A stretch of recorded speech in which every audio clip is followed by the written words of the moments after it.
Welcome to the 2025 Riverway Summit. You know, we are so glad you're here.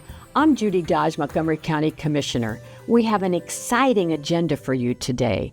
You are going to enjoy everything Miamisburg has to offer, and we hope you leave with a renewed love for the great Miami Riverway. You know, there's other things going on in Montgomery County as well.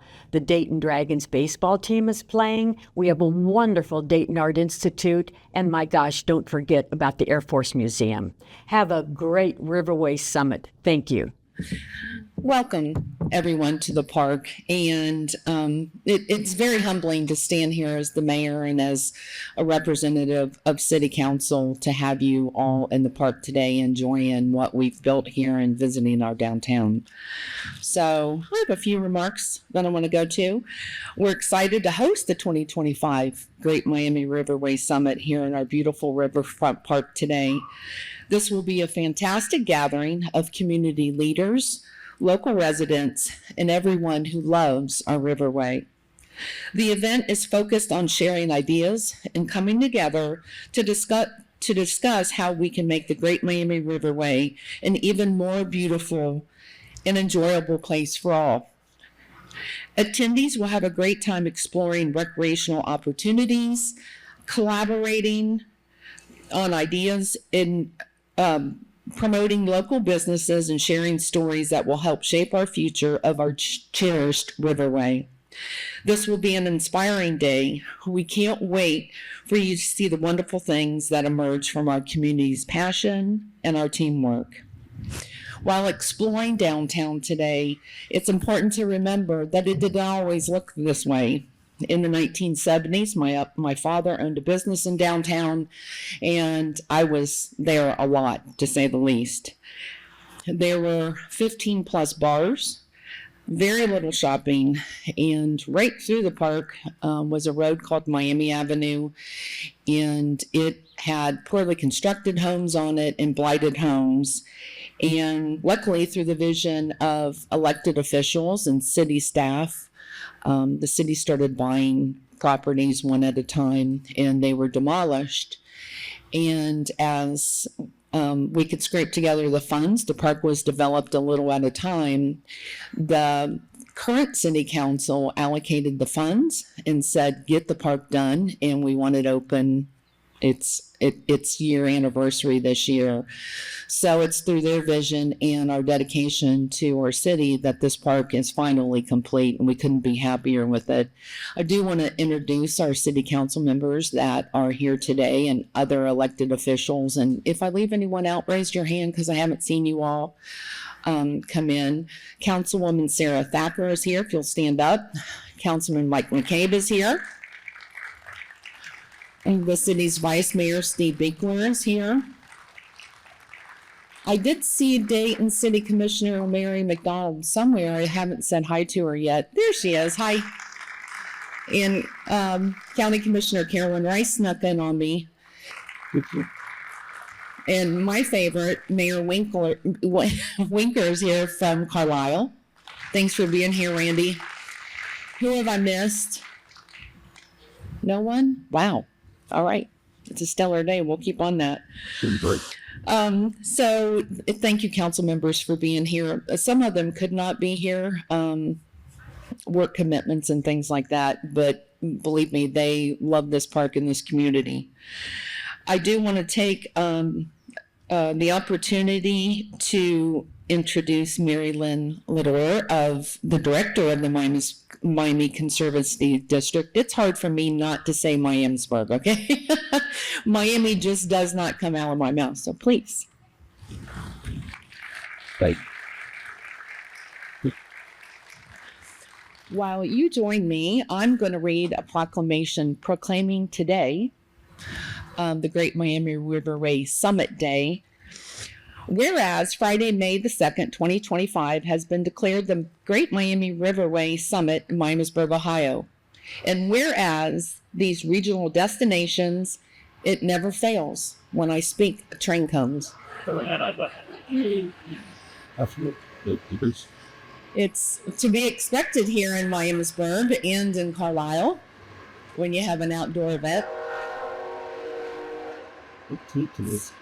we'll get that out of the way. Okay. Whereas this regional destination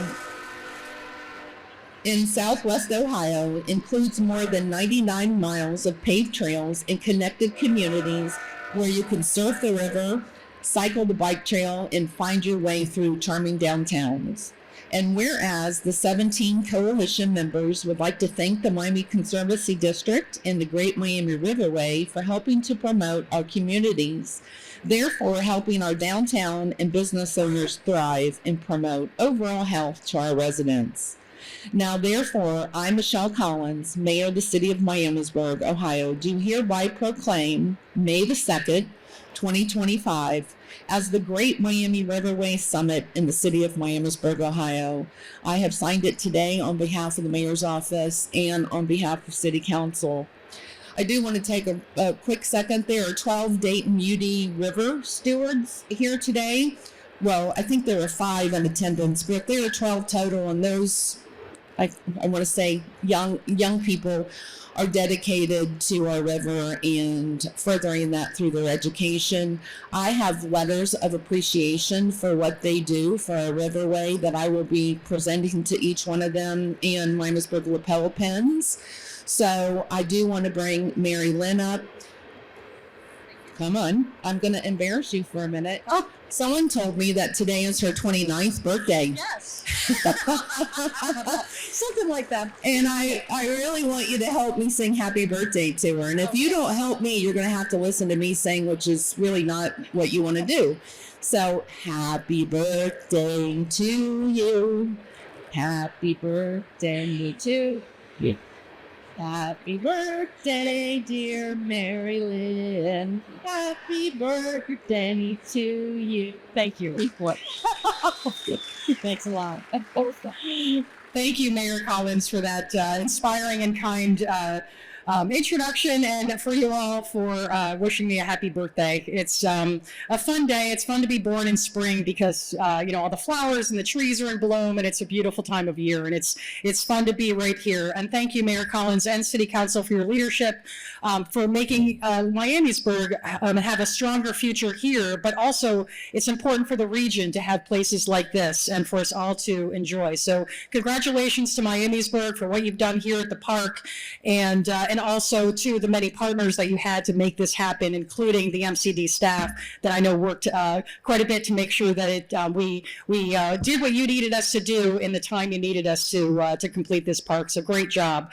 Also want to just congratulate the entire Riverway Coalition for the continuation of this important summit. It's been somewhere around, I think, 18 years. Is that right? 18 years that this has been going on. So congratulations for doing that. I think it's inspiring to know that we've got this commitment together to make this happen.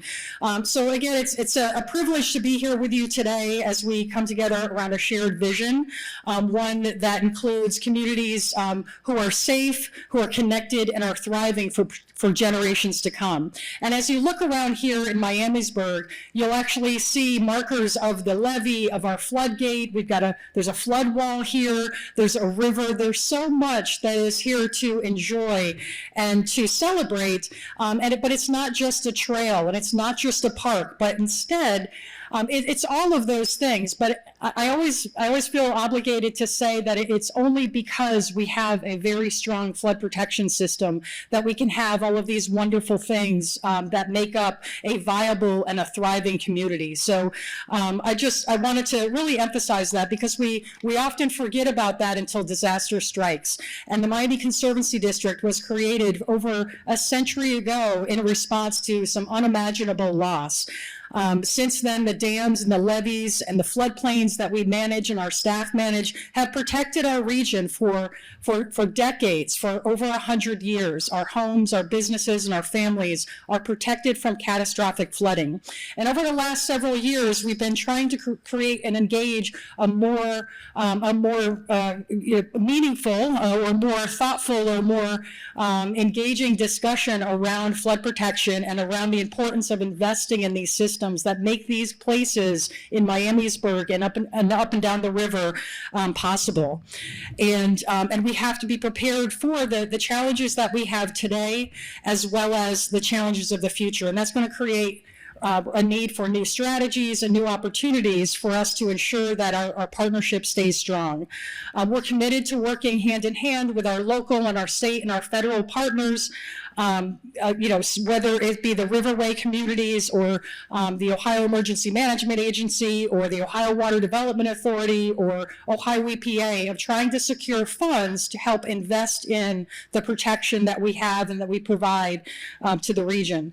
And so it safeguards lives, it safeguards properties, and it gives businesses the confidence to invest in a place like Miamisburg and other river cities that we have up and down the Great Miami Riverway. That keeps insurance costs stable as it relates to some areas either need flood protection insurance or they don't need it because of our system. It protects infrastructure, and it provides and preserves the beauty of a waterway and a river cities that make the region strong. And so these are quiet foundations that we have that make our economy strong because we have the Riverway, because we have these cities that invest in along the river. But none of this happens by itself, and everything we accomplish at MCD is through partnership. And that's why regional collaboration is more important than ever now, and no single community can do what we need to do together. We have to do this together. We can't do it alone. And so our resilience is about, but together our cities and our communities and our sectors are strong, and protection is more than just the protection from one event. It's about resilience. Resilience isn't about just surviving one event, but it's about creating spaces and places where people want to work, live, and play, such as Miamisburg or the many river cities up and down the Riverway. And that's what makes it so important about what we do here, not just for MCD, but for the whole region. It's more than just a park. It's more than just a trail. It's really a catalyst for economic growth and environmental stewardship and the quality of life throughout the region. And investing in our rivers and the Riverway is investing in our future. So here today, we're here because we believe in the power of place and placemaking. And it's a partnership that makes this area stronger, the Riverway stronger. So whether you're a mayor or a manager or a volunteer or a business leader, we're all in this together. And I just want to thank you for your continued support for the Miami Conservancy District. And together, it helps to keep our region strong, our communities safe, and thriving and vibrant for today, but also for the next 100 years. And so now I have the pleasure of introducing someone who's played a key role in today's event, as well as advancing the mission of the Riverway Coalition over the last few years. The Riverway Coalition is strong because of its members and is effective with the leadership we have in the folks who actually get together on a regular basis to focus on the priorities of the coalition. And this year we all benefited from the leadership and the collaboration and then the quiet persistence of Miamisburg own Chris Fine. So please join me in welcoming Chris to the stage, who is our Riverway Chair, Chris Fine from Miamisburg. Thank you. Good morning, everyone, and thanks for being here today. My name is Chris Fine. I'm the Development Director for the City of Miamisburg, but I'm also honored to be the Chairman of the Great Miami Riverway this year. The Riverway Coalition is an initiative of the Miami Conservancy District, and as the name suggests, we are a coalition, a coming together of communities and organizations united by a common purpose to strengthen our region by leveraging the Great Miami Riverway as a catalyst for investment, vibrancy, and economic development. We believe wholeheartedly, as Mary Lynn mentioned, that we can accomplish far more together than we can on our own. Our coalition spans more than 99 miles of the Great Miami River in Southwest Ohio. Our members include our county partners, Montgomery County and Miami County, the cities of Sidney, Piqua, Troy, Tip City, West Carrollton, Miamisburg, Franklin, Trenton, Monroe, and Hamilton. Parks and conservation partners like Five Rivers Metro Parks of Butler County, Miami County Park District, and Great Parks of Hamilton County. And our other valued sponsors, the Miami Valley Regional Planning Commission, Miami County Convention and Visitors Bureau, and Sydney Shelby County Visitors Bureau. We are incredibly fortunate to have so many committed partners who believe in our mission and the power of the work that we do. If you're here today representing one of those member organizations, please stand so we can recognize you.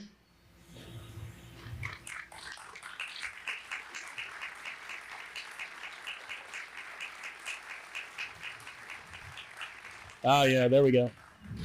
Thank you for your support and your continued commitment. So what exactly does the Great Miami Riverway do? I get that question a lot. We build awareness of our world-class outdoor recreation through signature events like the Great Float, the River Ride, and the Smallmouth Bass Fishing Challenge.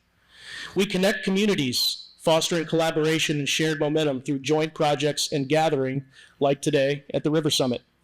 And we drive investment, advocating for riverfront development, championing trail connections, and offering planning support where our expertise adds value. In your packet today, you'll find a complete impact report for the 2 past years. It highlights exciting projects and progresses happening throughout the corridor. When you get a chance, I encourage you to take a look at that and look at all the things that are being accomplished. And throughout the day, as you've seen here, you'll also hear updates from many of our members through short video segments that we've built into the agenda. I do want to take a second to spotlight a powerful example of the impact that our collective efforts are making. In 2023, we commissioned Oxford Economics to conduct an economic impact analysis of tourism in the Riverway region. The results are very impressive. Since our first study in 2017, the impact of tourism has increased 55% in the Riverway corridor.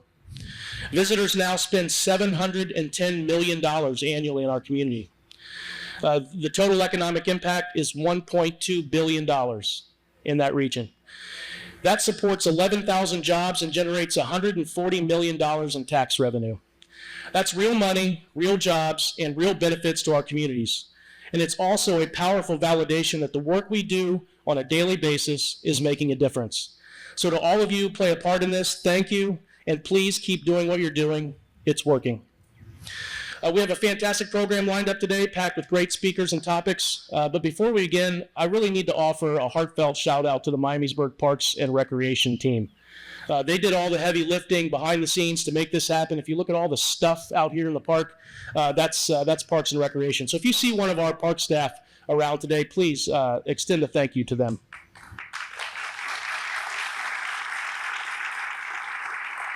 And now it's my pleasure to welcome to the stage Ginger Clark, the manager of the Great Miami Riverway. Ginger is just over a year into her role and doing an outstanding job. In fact, I think her first day on the job was last year at the River Summit in Piqua. So she's been instrumental in organizing today's event, and we're lucky to have Ginger leading the charge. So please welcome Ginger.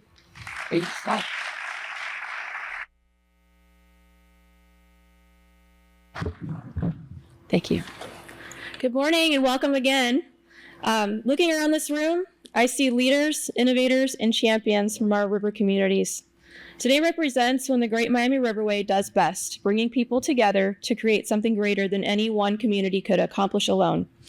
Before we begin, I want to express my deepest gratitude to the sponsors that made today possible. Please join me in thanking our signature sponsor, Mid-States Recreation. To our supporting sponsors, Alta Fiber and Centerpoint Energy.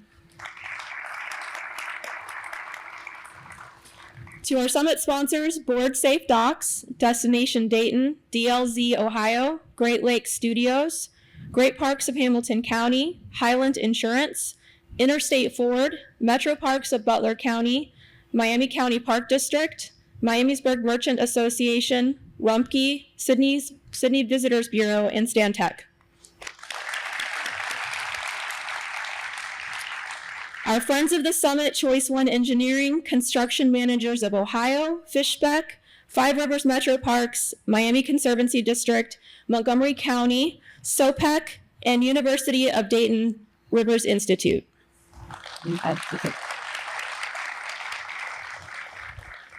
And we have community partners, Entropy Brewing Company, which will be enjoying the reception after this, Grandpa Joe's Candy Shop, Killer Brownie, and Residence Inn by Marriott, and Whitman's Bike Shop.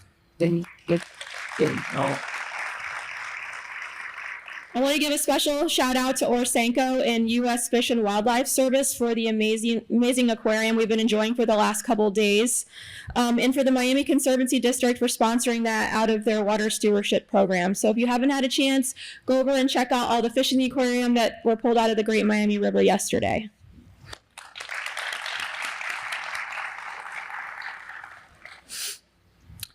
So to all of our sponsors, your investment in the Riverway shows a true commitment to our region's future, and we thank you. I'd also like to recognize the incredible planning team that made today possible. The City of Miamisburg and Miamisburg Parks and Recreation have been outstanding hosts, going above and beyond at every turn. Their creativity and enthusiasm even extended to helping design our special summit beer with Entropy Brewing Company. A great event takes a great planning committee, and they've been fantastic. So thank you so much. If you were part of the planning committee, would you mind standing up so we can show our appreciation for you?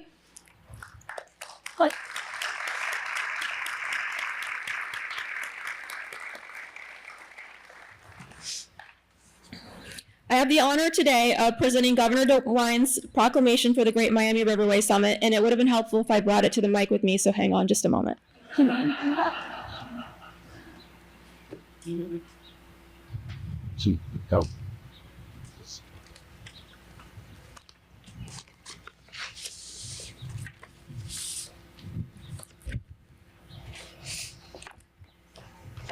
In the name and the authority of the state of Ohio, Mike DeWine and Jim Tressel, Governor and Lieutenant Governor of Ohio, do hereby officially recognize the Great Miami Riverway Summit. On behalf of the state of Ohio, we welcome all of those gathered for the 2025 Great Miami Riverway Summit to celebrate all the accomplishments of the River Corridor communities and your commitment to continue working on regional cooperation and development along the 99-mile River Corridor. We commend you for striving to consistently promote public and private economic investment, recreation, and the need for a healthy river system in Southwest Ohio. Your commitment and dedication to making a positive difference have made your community and Ohio a better place to live, work, and raise a family. Thank you for the impact you've made, and we extend our best wishes for many more years of continued success. On the second day of May 2025, Mike DeWine, Governor, and Jim Tressel, Lieutenant Governor.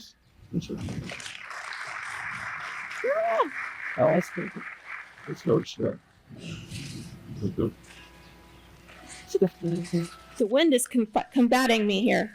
All right, where was I?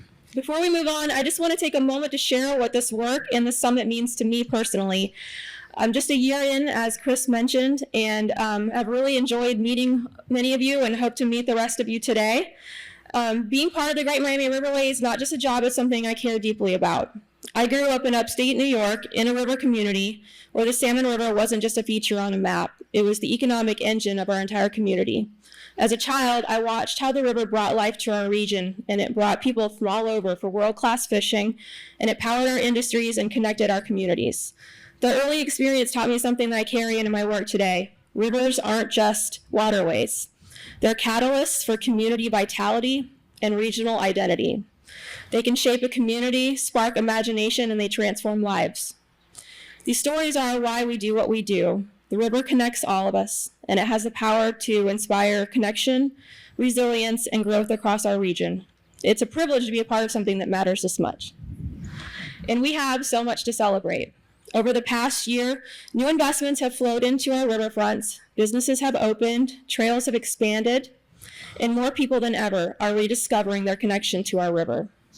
Communities are working together in ways we've never seen before, and the results are real. But let's be honest here, there's a lot more work to do. We face challenges. Keeping our river clean and accessible, ensuring equitable access to our natural spaces, and that all of our communities are benefiting from this momentum. Climate resilience and navigating the impacts of aging infrastructure needs and limited resources. These are complex issues that no community can solve on their own. But that's exactly why we're here today. The Riverway is only as strong as our collective will to protect and grow it. And that's the challenge I put before all of you today. Let's not just be inspired, let's be activated. Let's listen, let's learn, and let's leave this summit ready to take action together. because the future of the Riverway isn't up to just one group or community, it's up to all of us. And I think you've heard that message quite a few times already before I even got up here. So that's the theme we're going to take away from this today. We're stronger together. Today is about learning from each other, sharing ideas, and strengthening connections that make our region unique. The conversations you have today, the relationships that you build, and the ideas that you share will help shape the future of our river corridor. Thank you so much, and have a great day. Greetings from Miami County. I'm Michael Clary. I'm the Chief Administrative Officer with the Board of Miami County Commissioners Office. An exciting project that I'm happy to share with you today is the renovation of our historical courthouse. It was built in the 1880s, and it's considered one of architect Joseph Yost's finest works. The courthouse is the county's most iconic building that has seen some of our county's most historical and significant moments in its history. The commissioners truly are proud to be behind its most extensive and impactful renovation in its history. Phase 1 of the project will be wrapping up soon. It's the renovation of the first floor and the grand courtroom. The first floor is the visitor's first impression to the building, and as such needs to be a great impression. A few elements include newly installed historically accurate tile work, an inlay of a absolutely beautiful state seal, and a new sheriff's checkpoint to ensure accessibility and security throughout the building. What I would say is the most important part of the project is the restoration of the grand courtroom. The work will include restoration of doors, woodwork, and millwork that have been restored to ensure the room's historical authenticity. This and installation of new period-accurate chandeliers will truly enhance the beauty and splendor of that room. Phase 2 of the project, starting soon, will focus around installation of new windows. We have 110 windows in the building, made of wood. They're in pretty rough shape.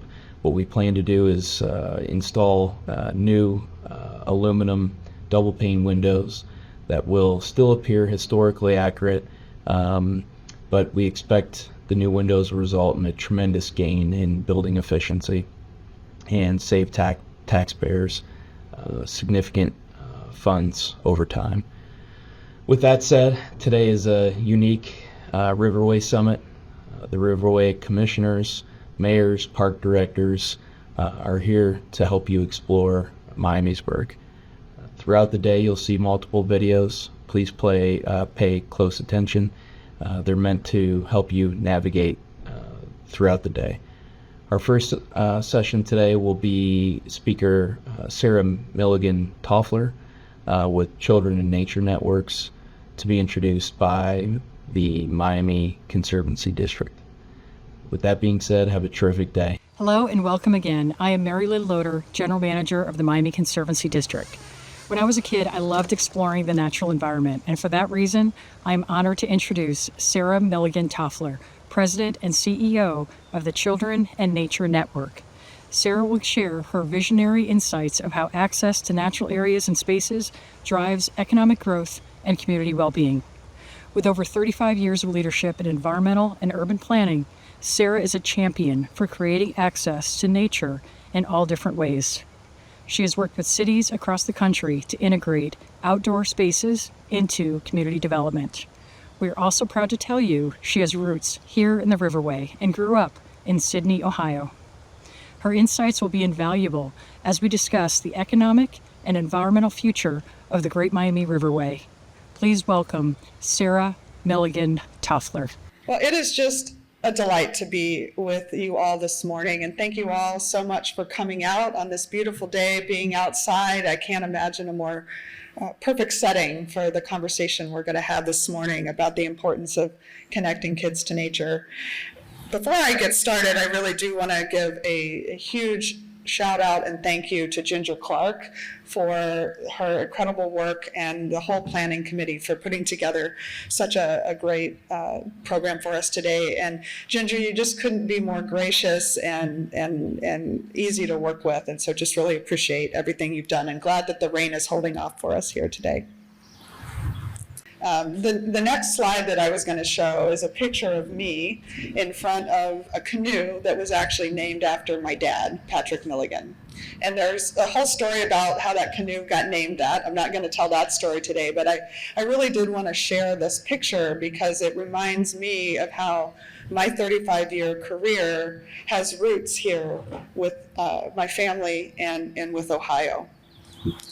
And I was on a podcast. I was interviewed for a podcast about 6 months ago, and it's a great podcast. You should check it out. It's called Nature of Wellness. And the host, Mark, was asking me, Sarah, what about your childhood? Something must have happened to have you have this career. And I kind of had to think about it for a second because I was like, ugh, my family wasn't that outdoorsy growing up. They really weren't. I mean, my mom was a gardener, a great gardener, but my dad had a small construction company. He worked outside, but wasn't really connecting to nature. And when we took vacations and things like that, we didn't go to state parks, we didn't go fishing, we didn't go hiking, camping. That just wasn't part of our family experience.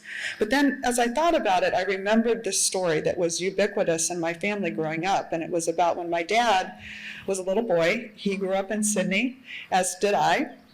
And on their birthdays, they would, he was the youngest of 3 boys, and on their birthdays, they would hike down from their home on North Main Street down to Big Rock. And my Sydney people here know Big Rock. Everybody knows Big Rock. It's a big glacial rock that's deposited right by the Miami River. And they would hike down there, and my grandmother would make them breakfast at Big Rock for their birthdays. And that was the family tradition. But then as the story went on, apparently at some point in my dad's childhood, that land around Big Rock came up for sale. And my grandparents had the idea that that land should be preserved and saved as a park so that generations of families could enjoy that special place. And so they put together a list of 5 people that they thought could contribute the money to buy that land. They went to the first person. He wrote the check for the full amount and said, let's go to the other 4 people and let's start developing that park. And that park is still there today. It's Tooele Park in Sydney, Ohio. Our parks director from Sydney is here. And that park remains a gem in the community. I hope if you've ever been to Sydney or if you go that you check out Tooele Park. Whenever I go back, I'm going back tonight with my sister-in-law, Marty, who's here. And one of the things that's just so awesome to see is just how much that park is used. There's people out jogging, walking dogs. Here comes the train. And you always see people celebrating family occasions, birthdays, anniversaries, graduations, and it's such a special part. So even though my grandparents, my parents, they would have never called themselves environmentalists, not a chance, not conservationists at all. But they understood the power of special places and communities like this park, like this Riverway Park, where people can come to connect to nature, connect to each other, and build that foundation of strong family memories. And they understood that that was part of building a strong community. And so those were the values that my ancestors gave to me. And I certainly hope that the work that I do in some small way pays tribute to that legacy. And I hope that I'm able to show my community, and I do these kind of talks actually around the country, but I've never spoken here in my home, and so I hope I do my hometown proud today. When I do think about how I spent time, though, like all of what I just said is true. Like it wasn't necessarily a value in my family spending time outdoors, but I actually spent a lot of time outdoors as a kid, right? Like in the summer times, I was just out playing in the woods behind my yard, and in the creek. It was just part of my daily life. I walked to school. I rode my bike to school, and I'm guessing that's the case for many people here. But what we know is today, that's not true for kids. Over the last 50 years, childhood has essentially moved indoors. Much of that time is in front of a screen. And I'm not here to say that technology is all bad. I mean, we all benefit from the technology that we have in our lives, but we know actually that particularly social media is really damaging to young people. And the last year, the Surgeon General, you may have heard this, named that we have a mental health emergency with young people in this country. From 2009 to 2019, the incidence of teenagers in particular reporting feelings of despair, loneliness, and actually suicidal thoughts increased by 40% in this country. I want to let that set in for a second. Here in Ohio, unfortunately, we know that youth and teen mental health, guess we'll stand back here. Youth and teen mental health outcomes are worse than nearly 80% of the states in this country. And that is according to Sergo Health, which has put together the most comprehensive data on youth mental health in the country. You can track this down to the county and to the state level. And one of the things that's really helpful about this tracker is that it points out what the drivers of poor mental health are. And in Ohio, the single biggest driver is lack of wellness practices. And that's followed closely behind economic hardship and then youth feeling a lack of sense of belonging. So as I talk here this morning, I'd like us to think about how we can think creatively about how nature and connection to nature can be part of the solution to help young people thrive. So the good news that we know is that research shows that spending time outside in nature actually mitigates a lot of the negative effects of spending too much time in front of a screen. And by the way, that's for adults as well as kids. It works for all of us. So the nonprofit that I lead, the Children in Nature Network, is the national leading advocate for improving child well-being through increasing time in nature. And one of the ways in which we do that advocacy is we collect and curate the largest collection of research on the human and nature connection. And we make that freely available through our online research library. So if you click on this QR code, you will get to that online research library, and it is a wealth of information that's there for you. But I'm gonna give you the quick overview, kind of summarize what we know about the research this morning. I guess I can do this here. All right, now I'm getting the hang of things. So I'm going to start with the research on mental health. I'm just talking about the challenges that youth in our country are facing. So the most robust area of research on what nature does for us is around stress reduction. And researcher after researcher after researcher has studied that when you spend regular time in nature, your blood pressure is lower, your heart rate is lower, the stress hormones, cortisol that releases in your brain calms down, and that creates a sense of, calmness, elevated mood, and ability to recover from stressful events. If you don't remember anything that I say today, I would like for you to remember this next thing that I'm going to say. The research shows us that all of those benefits that I just talked about, you can get by spending just 10 to 20 minutes a day outside connected to nature. And the reason that I like that statistic is that it feels doable, right? We can figure out how to build 10 minutes a day into school time, into after school time, and putting it on the family calendar.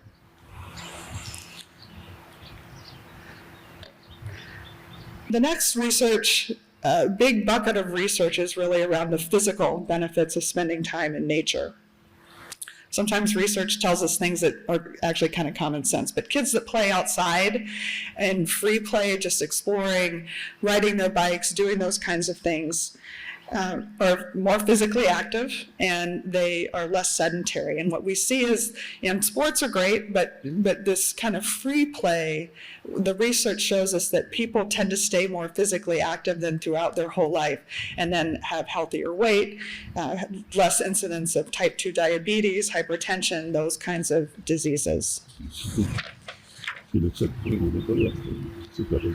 The third area of the research is really around academic success, and outdoor learning research has shown really improves test scores and academic achievement of young people. And really the research there is related to what I talked about earlier about the research in stress. So if kids are in school and they're having issues at home and dealing with trauma and their stress hormones are out of control, they're not able to concentrate and be present during school. And so if there are opportunities for them to connect to nature, to go outside, to de-stress, that helps them focus and be able to learn. Also, kids who learn outdoors in hands-on environments tend to be more engaged in those subjects. And frankly, typically with subjects like math and science, those more difficult subjects, kids tend to be more engaged and then perform better on tests when they do that outdoors. And finally,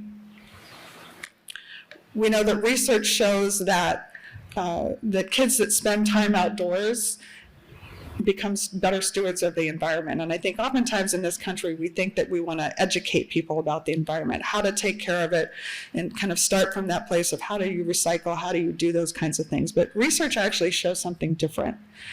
It shows that if a kid has the opportunity to fall in love with one place, it could be their backyard, it could be the river, it could be an animal at the zoo, and then they get curious about that, that sense of awe and wonder and curiosity then as they grow up generalizes to general care for the environment. So it's so important that we start young and allow kids to fall in love with this beautiful planet that we call home.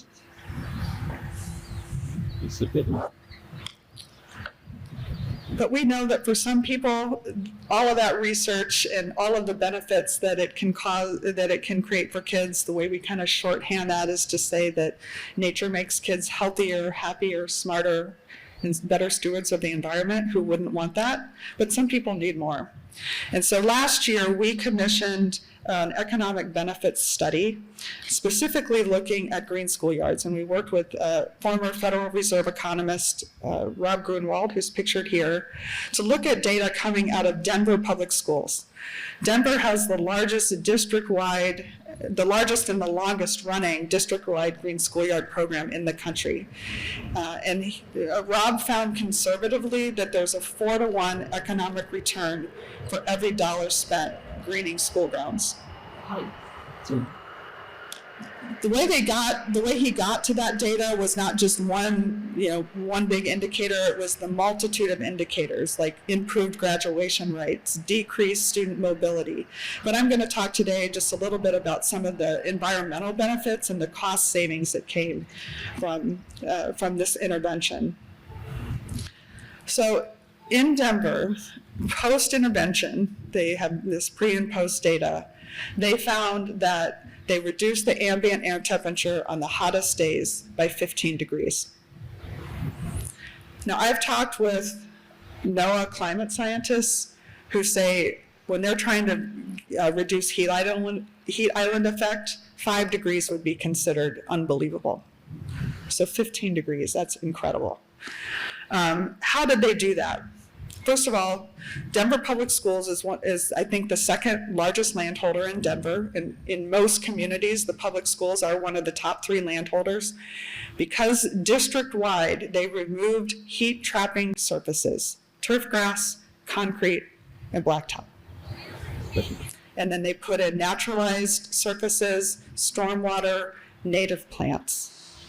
And just doing that, they reduced heat by 15 degrees and huge cost savings, as you can see on this slide, from doing that.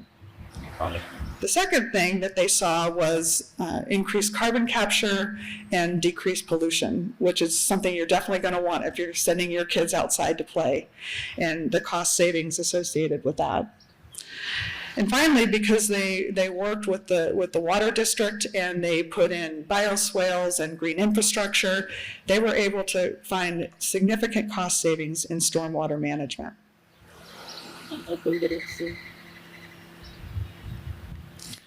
So what we know is, not only does it make good moral sense to have these opportunities for kids, it makes good economic sense as well. So you might be asking yourself, okay, so like this all sounds great, but it sounds kind of hard. I mean, how do you make these things happen?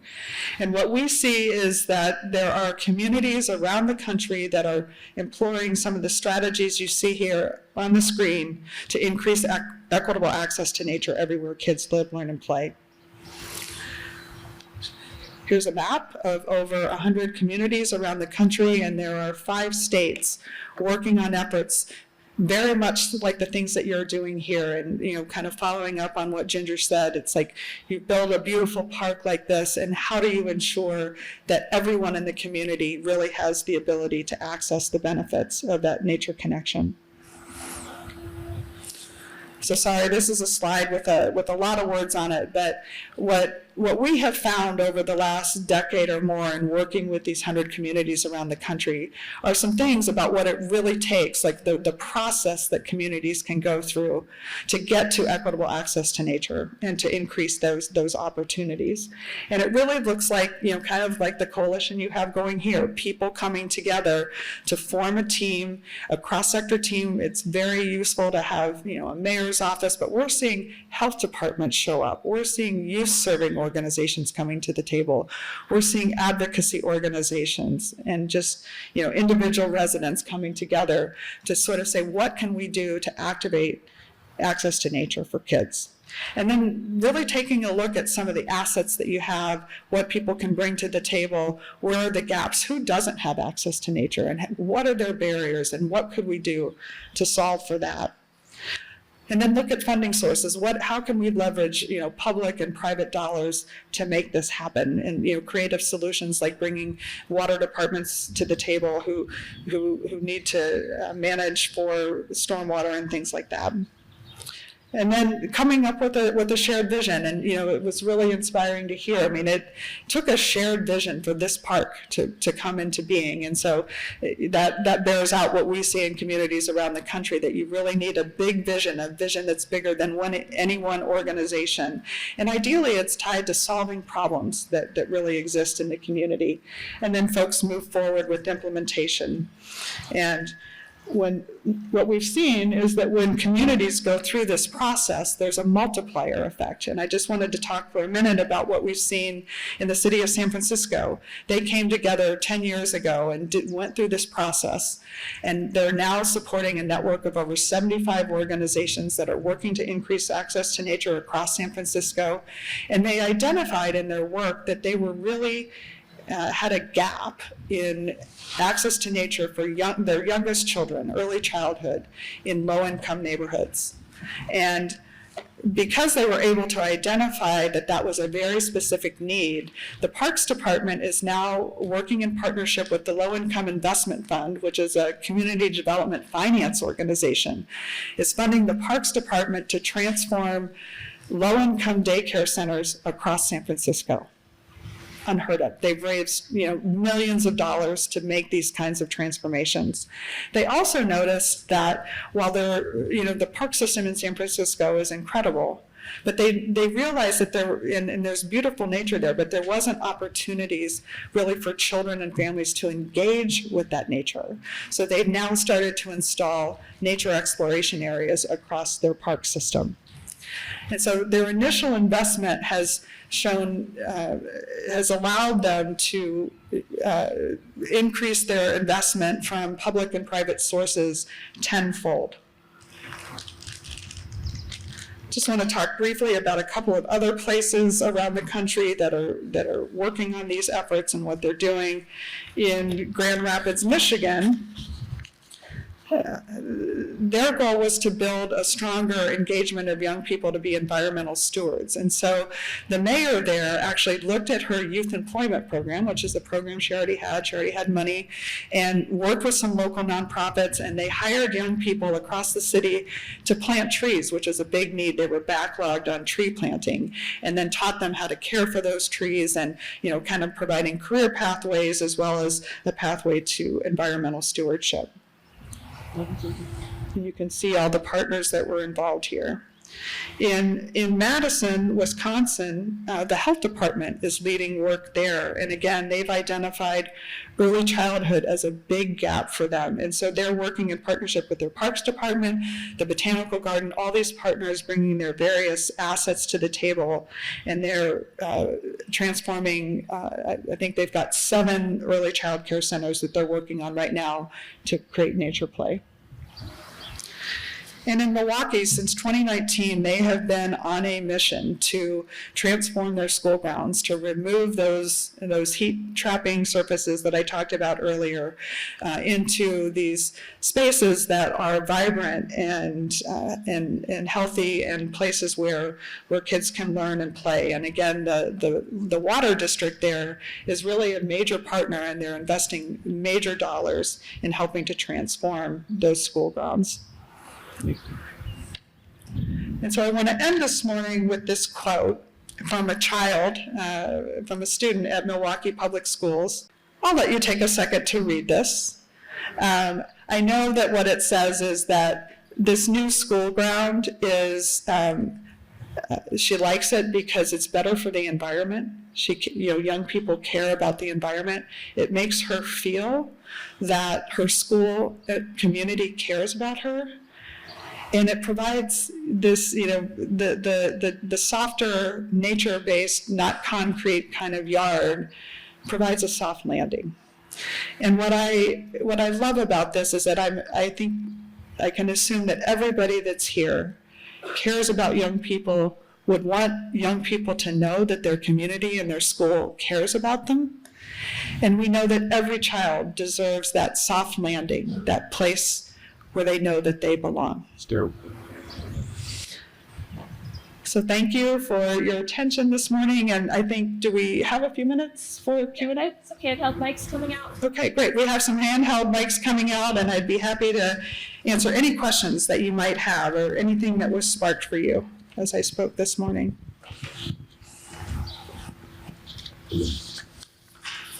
Any questions? Any questions or any just thoughts? What are you doing in your communities? See if there's a question right here. Oh, all right. So, I'm trying to. For communities that already have outdoor programs for kids, or a means of getting kids outside, how do you encourage communities to keep those programs around, especially when it comes to, money talks, and how they're like, oh, the first thing we can cut is this program that gets kids outside? How do we try and encourage cities or communities to keep those programs, or have you seen any methods to try and do that? Yeah, that's a great question, and it's a huge problem, and thank you for naming that. I think that what we have seen is actually this process that I was describing of organizations coming together. And actually, the nonprofit service providers, making a partnership with your health department, with your school district, to say, what problems are you facing with your kids? Are you seeing? I mean, every school superintendent I talk to says that they see what I just talked about in terms of youth mental health. They're real concerned, and so saying, do you know the research around how time outside can help support children's mental health and their resiliency and their functioning, and see if you can form those larger partnerships around a bigger vision for supporting young people, and finding those different partners who would want to invest in that because it saves them money, right? And it solves problems for them. So I think, the theme that we're talking about here today about we're better together, it's finding ways to connect that work with bigger community priorities and other partners in the community that can benefit from kids being able to participate in those programs. And we've seen that be very, very successful. When you were speaking about greening the school grounds, Yes. you mentioned removing turf grass and concrete and blacktop. I'm curious, you also mentioned replacing all that with natural surfaces, stormwater, and native plants. when we use blacktop for like parking and things like that, concrete for walking on, what kinds of things do you put in place there? Or do you keep those parking lots, and are you talking about something else? Yeah, that's a good question. I mean, I think, obviously we need to have places for people to park. We need to have accessibility. There are some creative solutions. A lot of times cities do use more, like they'll use down trees and put in wood chips and things like that. And then there are some more composite materials that can go on top of that to create walkways. I have seen some more creative ways of doing parking lots that doesn't include blacktop. I mean, those are things that are starting to evolve. But I think, a big thing is just when you think about like most school grounds, those blacktop playgrounds and those kinds of things. There's not trees out there as things warm up. It's a lot of times, I know at least in Atlanta where I'm from, like kids can't go outside because it's too hot. And so, really thinking about how do you minimize those surfaces that do trap heat. So I hope that helped to answer that question. There was somebody over here.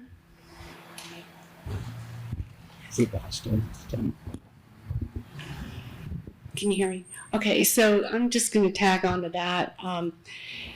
Did they have special playground equipment that I don't know, that doesn't fall over, let's say, because it's not on concrete and bolted down? A lot of what they use are just naturalized materials, like down trees, some water features, and then they'll just have, small things like shovels and different things for kids to play with, rocks for them to climb on. Sometimes there'll be, standard play equipment in those spaces as well, and there are ways to secure it, in the ground to make it safe. So there's a wide variety. There's not just one way to do it, but even sometimes just creating a little corner that is, trees and like areas for, kids, even like lilac bushes, kind of create these spaces that kids can kind of go back in and sort of do their creative play and exploration in those areas. Of course, gardens are an important feature, teaching kids how to grow food, and those kinds of things. Yeah.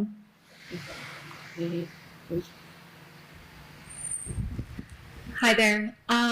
This kind of answered my question, but when it comes to children's mental health and academic success, can you go into a little bit more detail if there's a difference between investing in green spaces, like urban planning for urban park green spaces, or more programming to get into like more densely forested areas and get them like really out into nature? And how have you seen children benefit towards good stewardship of our green spaces? Well, the answer is kind of all of the above. And I think, sometimes you have to start small. And because what we know is that daily exposure is actually one of the most important things, just thinking about where kids are and how do you build more nature connection in those spaces. So it really depends on the community. It might be that the parks and green spaces are there, and what's really needed is programming and opportunities to get them into the spaces and engaging and knowing what to do. In some communities we see there just isn't any. And so then, it's like, how do you start to bring some of those spaces into school grounds, into early childcare, into those after school programs, those kinds of things. And, it can sometimes be starting small. I was just in Jacksonville, Florida, which is a community that we support. And there's a woman there that just turned her own private yard into a park. She opened it up, and there's a garden there, and people can come and take fruits and vegetables, and they can bring their kiddos in, and they love it. And so it can be something, small like that, but you just really need to kind of start where you are. But of course, getting kids out into those deeper experiences is also great as well. So it really depends on kind of what the opportunity is in your community. So I think we've got one more. I think we can take maybe one more. So Oh, that's loud. So I'm the director of Warren County Soil and Water Conservation District, and really integral to our mission is outreach and education, nature conservation minded. And so I just had kind of a insight here. We have a lot of intentional programming for children and kids, but also people of all ages. So part of our mission is to get everyone out experiencing nature and maybe remembering their childhood and how they connected in the past. And I think that really helps to connect the children as well, because they go back to their homes and they talk about those experiences, they remember those experiences, and that just kind of promotes the connection of the younger generations when you try to reach everyone. So it's not only just intentional outreach and education to the children, but to all ages. That's a great point. And you know, when I didn't mention this when I was talking about the research, but it really one of the main indicators of a child connecting to nature is having an older person introduce that to them. And so most kids learn that through, you know, someone taking them out and talking about their own experiences as a kid. So that's a great point. All right. I think we have a video, right, that's going to run. And then once this video runs, I'm going to ask you all to be as speedy as you possibly can be to get over to this tent right over here. And then you'll see me over there, and we're going to do some of our own imagining. And I've got a hands-on activity for us, for you all to imagine what nature everywhere could look like in your community and across Ohio. So I look forward to that. Enjoy the video, and we'll see you over there in just a couple minutes. Thank you, Sarah, for that wonderful discussion. I'm Sydney Mayor Mike Barhorst, and I'm delighted to be with you today. Sydney is a manufacturing hub with more jobs per capita than any other municipality in the state of Ohio. In fact, more than 12,500 people come into Sydney to work each and every day. Sydney is the home of Copeland, the nation's largest manufacturer of air conditioning compressors, a Cargill facility that is the nation's largest soybean processing plant, and we are delighted that a number of other companies, big and small, also call Sydney home. This past year, we dedicated another mile of the recreational trail that will eventually become part of the Great Miami River Recreational Trail, and we're working to connect that trail to Chihuahua Park, a 230-acre nature preserve that was visited by more than 270,000 people this past year. We're also adding a conservation pollinator area to Chihuahua, as well as another of our parks. We're adding an additional 1,200 market-rate housing units, are about to announce a $3 billion investment in our community, are looking forward to a new mixed-use development taking place along State Route 29, which will include 22 acres of new retail outlets. Next on our agenda is an interactive session led by Children and Nature Network. We will have the chance to envision together what it could look like to have nature everywhere children live, learn, worship, and play in our communities. Thank you to the Children and Nature Network for that activity. We always look forward to working together at the Riverway Summit. Hi, I'm Mayor Chris Lee from the City of Piqua, here to share a short update on what's happening in our growing community.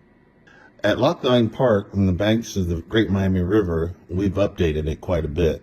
The space opened to the public in July 2024 features a splash pad, entertainment opportunities at the Trevina Performance Pavilion, green space for leisure, and convenient access to Piqua's downtown district.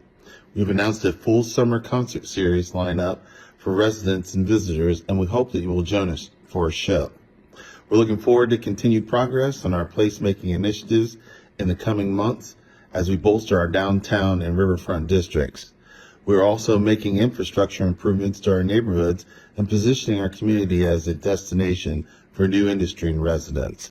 Piqua's on the grow, and we encourage you to come have a look at our community with what we're creating. It's happening here.